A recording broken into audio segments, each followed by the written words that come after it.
15 também é da relatoria de Vossa Excelência, doutor Gilmar. Apelação civil 563, 8353.16, apelante Evolu Servic Ambiental, advogado doutora Ellen Rodrigues Alves, apelado município de Paraúna, advogado doutor Antônio Rodrigues Nascimento Neto e outro. Quem pede a sustentação oral é apelante, doutor Gilmar. Há necessidade de ouvir apelante? Evolu? Desembargadora, eu sou neófito aqui, esse voto eu recebi ontem, e eu não sei se eu peço para ficar com vista. O senhor quer ouvir a sustentação? Eu acho que seria bom depois eu ficar com vista. Fica com vista, ok, né? Tá. Doutora Ellen, Vossa Excelência dispõe do prazo regimental para sua sustentação oral, que todavia nós pedimos seja concisa, objetiva, em atenção à extensão da nossa pauta e em observância ao princípio da cooperação. Seja bem sucinta, nós pedimos. Tem a palavra, boa tarde. Boa tarde a todos.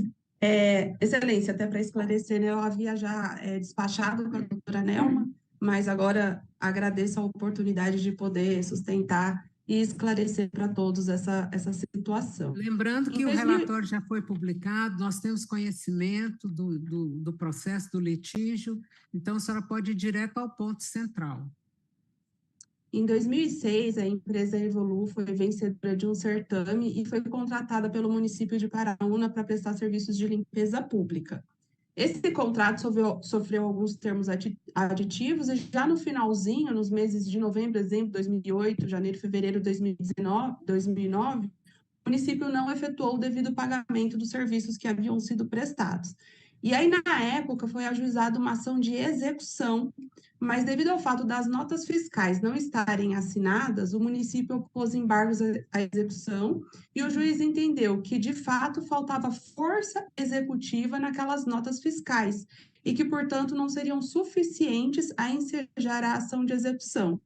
Por isso, foi ajuizada a ação de cobrança, rito ordinário, onde seria possível a produção de provas, mas o juiz de primeira instância entendeu que no julgamento dos embargos lá atrás, o juiz teria reconhecido a falta de prestação de serviços e que essa matéria estaria coisa julgada, né? Entendeu que representaria coisa julgada.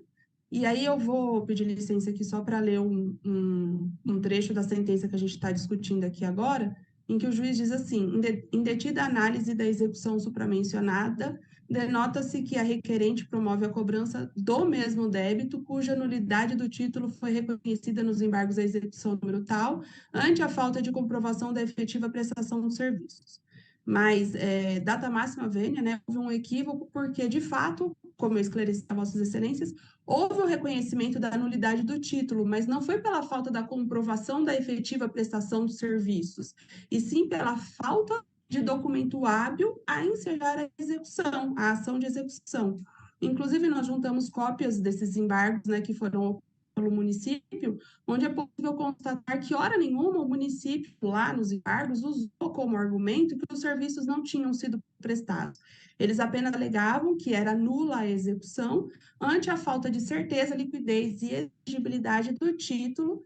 E, nesse sentido, né, vou pedir licença para ler os pedidos desses embargos que foram opostos pelo município. Ele diz assim: ante o exposto, requer o município de Paraúna embargante que sejam os presentes embargos julgados procedente em razão da ausência de título executivo, aspas, né, em negrito, hábil ao manejo da ação de execução. Então, esse era o pedido, e na sentença o juiz diz assim, né, que referidas notas fiscais por si só não demonstram a ocorrência da prestação, e indo lá para o final ele fala, donde incabível conferir o valor probatório pretendido pela recorrente, hábil a ensejar a ação de execução. Então, essa parte é de extrema importância, né, de que os documentos não eram hábeis a ensejar a ação de execução. Justamente por isso, né, por o documento não ser hábil a ensejar a ação de execução, que foi ajuizada a ação de cobrança. E não há como se admitir que houve coisa julgada. Eu até no recurso de apelação fiz um quadrinho onde eu transcrevo, né, partes, causa de pedido e pedido de todas, né, da execução dos embargos e agora da ação de cobrança. E muito embora as partes sejam as mesmas, a causa de pedir e o pedido são diferentes. Na ação de execução, o pedido é para pagamento, na ação de cobrança é para contestar. Então, assim, é uma ação de rito ordinário, não preciso nem me ater a esse fato, porque é de conhecimento de todos. Então, não há identidade entre a causa de pedir, nem muito menos entre os pedidos, razão pela qual inexiste litispendência, coisa julgada, e por isso merece reforma a respeitável sentença. Obrigada. Pois não, obrigado, doutora Ellen. Vossa Excelência ficará com vista? Ficarei com vista. Pois não, o julgamento está suspenso com vista ao eminente relator para ser julgado em uma das sessões vindouras. Muito obrigada.